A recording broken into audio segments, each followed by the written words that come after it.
Hey guys, எல்லாருக்கும் வணக்கம். எல்லாரும் எப்படி இருக்கீங்க?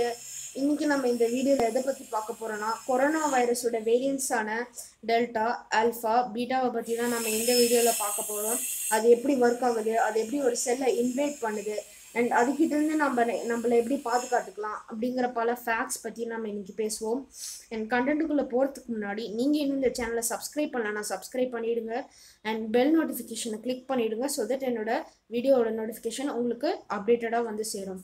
ஓகே, ஃபர்ஸ்ட் நம்ம டெல்டா வேரியண்ட்னா என்ன அப்படிங்கிறத பார்க்கறதுக்கு முன்னாடி ஃபர்ஸ்ட் ஒரு மியூட்டேஷன்னா நம்ம என்னன்னு பார்த்துடலாம். ஃபர்ஸ்ட் இப்போ ஒன்ஸ் நம்ம வைரஸ் நம்ம பாடிக்குள்ளே என்டர் ஆயிடுச்சுன்னா அது அதோட காப்பீஸை பண்ண ஆரம்பிக்கும். அது அதுவே மல்டிப்ளை ஆக ஆரம்பிக்கும், க்ரோ ஆக ஆரம்பிக்கும். நம்ம பாடியில் இருக்க ஃபுல் செல்ஸையும் எவேட் பண்ண ஆரம்பிக்கும். ஸோ அப்படி காப்பி பண்ணும்போது, ஃபார் எக்ஸாம்பிள் அது 10,000 டைம்ஸ் காப்பி எக்ஸாம்பிளுக்கு 10,000 டைம்ஸ் காப்பி பண்ணுதுன்னா, அந்த மாதிரி காப்பி பண்ணும்போது சில டைம்ஸ் காப்பிங் எரர்ஸ் வருது. ஃபார் எக்ஸாம்பிள் அதோட ஜெனட்டிக் கோடு GGU அப்படின்னு வச்சுக்கலாம். ஸோ அது ஒரு 10,000 டைம்ஸ் வரைக்கும் GGUன்னு காப்பி பண்ணிகிட்டே இருக்கு. அண்ட் சில டைம்ஸ் மட்டும் மிஸ் ஆகிடுது, அதோட ஸ்லிப் ஆகிடுது. அதோட காப்பி பண்ணுற திங்கு அது ஸ்லிப் ஆகிடுது.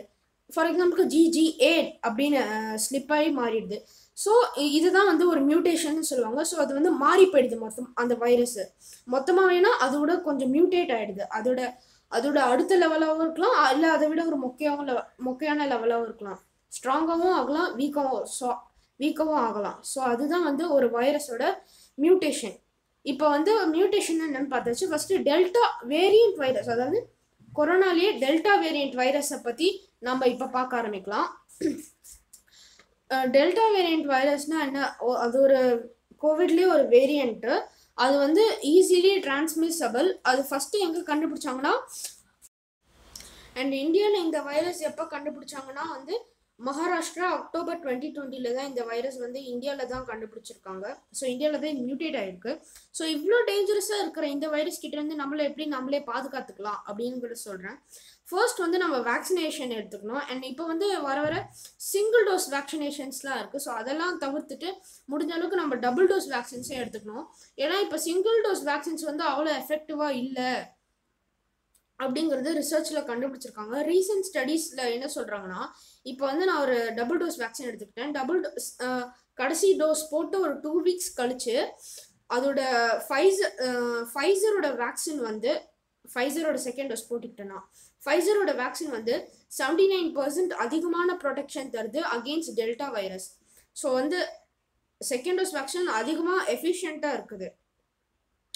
அண்ட் இன்னொரு விஷயம் என்னன்னா இப்போ ஒரு வைரஸ் மியூட்டேட் ஆயிடுச்சு. இப்போ டெல்டா வைரஸ் ஒரு மியூட்டேட்டடான வைரஸ். ஸோ இப்போ இதுக்கு எல்லாமே ஒரு புது ப்ராப்பர்ட்டிஸ் கிடச்சிருக்கும். இப்போ இதோட வைரஸ் அதிகமாக ஈஸியாகவே டிரான்ஸ்மிட் ஆகிடும்னு சொல்கிறாங்க.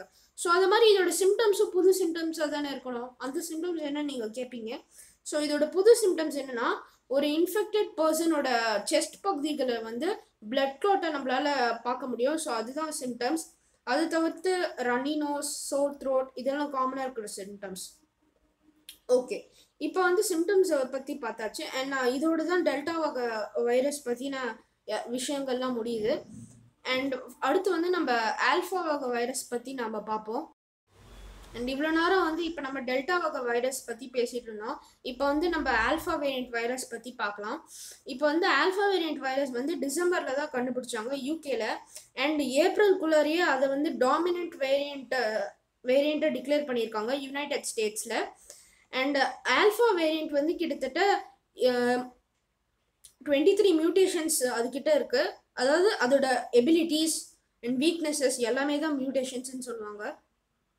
அண்ட் அதை நான் முன்னாடியே சொன்ன மாதிரி இப்போ அது எப்படி நம்மளை இன்ஃபெக்ட் பண்ணுது அப்படின்னு பார்க்கலாம்.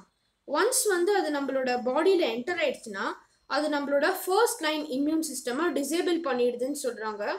ஃபர்ஸ்ட் லைன் இம்யூன் சிஸ்டம்னா எதுவும் இல்லை, இன்னேட் இம்யூன் சிஸ்டம். அது ஒரு சர்டன்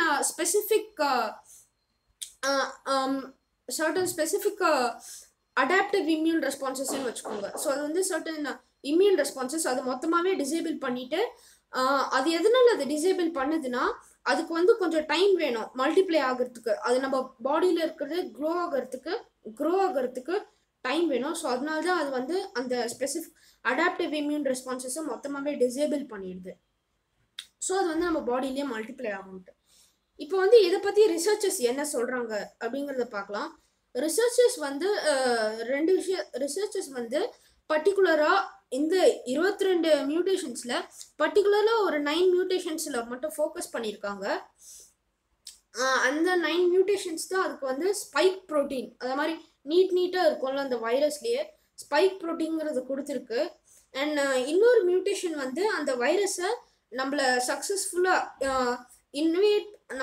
சக்ஸஸ்ஃபுல்லாக இன்ஃபெக்ட் பண்ணுறதுக்கு இன்னொரு மியூட்டேஷன் ஹெல்ப்ஃபுல்லாக இருந்திருக்கு.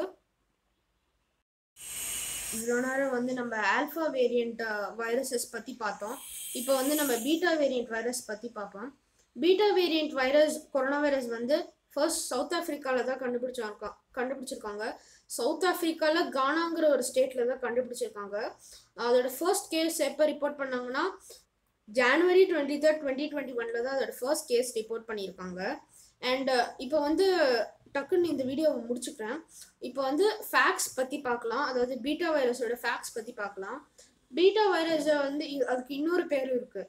அதாவது லினேஜ் B1.351 அப்படின்னு சொல்கிறாங்க. இப்போ வந்து இதுலேருந்து ரிசர்ச்சர்ஸ் என்ன சொல்கிறாங்கன்னா, இது செகண்ட் ஃபேக்ட். ரிசர்ச்சர்ஸ் என்ன சொல்கிறாங்கன்னா, ஸோ இந்த வகை வைரஸ் வந்து யங் பீப்புளை அதிகமாக பாதிக்குது அப்படின்னு சொல்கிறாங்க. ஸோ இப்போ வந்து இவ்வளோ நேரம் வந்து பீட்டா வேரியண்ட் வைரஸ் பற்றி நம்ம பார்த்தோம். இப்போ வந்து சில கோவிட் அப்டேட்ஸ் பற்றி பார்ப்போம், ஸ்ட்ராட்டஜிஸ்லாம் பார்ப்போம். ஓகே, இந்தியாவில் வந்து கோவிட் கேசஸ் வந்து கிட்டத்தட்ட 2,99,41,487 கேசஸ் கன்ஃபார்ம் ஆயிருக்கு. அண்ட் டெத் வந்து 3,88,276 டெத் வந்து கன்ஃபார்ம் ஆயிருக்கு. அண்ட் ரெக்கவர்டு கேசஸ், ஸோ இதுலேருந்து ரெக்கவர் ஆனவங்க வந்து 2,88,046 2,88,46,430 பேர் ரெக்கவர் ஆயிருக்காங்க. அண்ட் தமிழ்நாடுல கன்ஃபார்ம் ஆன கேசஸ் வந்து 24,22,497 டெத்ஸ் வந்து 31,197 ரெக்கவர்டு கேசஸ் தமிழ்நாடுல 23,21,928. ஸோ வந்து ஃபர்ஸ்டே சொல்லியிருப்பேன், அது வந்து இப்போ இன்னொரு அப்டேட் தான், சின்ன அப்டேட். ஸோ ஃபர்ஸ்டே வந்து நான் சொல்லியிருப்பேன், ஆல்ஃபா வேரியண்ட் வந்து நம்மளோட ஃபர்ஸ்ட் லைன் இம்யூன் சிஸ்டமை வந்து டிசேபிள் பண்ணிடுது. அதாவது இனியேட் இம்யூன் சிஸ்டம் வந்து டிசேபிள் பண்ணிடுது. ஸோ வந்து நம்ம எப்போவுமே நம்ம இம்யூன் சிஸ்டமை ஸ்ட்ராங்காக மெயின்டைன் பண்ணணும். ஸோ அதுக்கு வந்து நம்ம நிறைய நேச்சுரல் ஐட்டம்ஸ்லாம் நம்ம நல்லா சாப்பிடணும், லைக் இஞ்சி பூண்டு. ஸோ இந்த டைம்லலாம் அதெல்லாம் சாப்பிட்டா அது நம்மளோட இம்யூன் சிஸ்டமை வந்து நல்லா மெயின்டைன் பண்ணுறதுக்கு ஹெல்ப்ஃபுல்லாக இருக்கும். அண்ட் அவ்வளோதான் ஃப்ரெண்ட்ஸ், இன்னையோட வீடியோ முடிஞ்சது. This is the all guys signing off. Meet you in another video. Bye.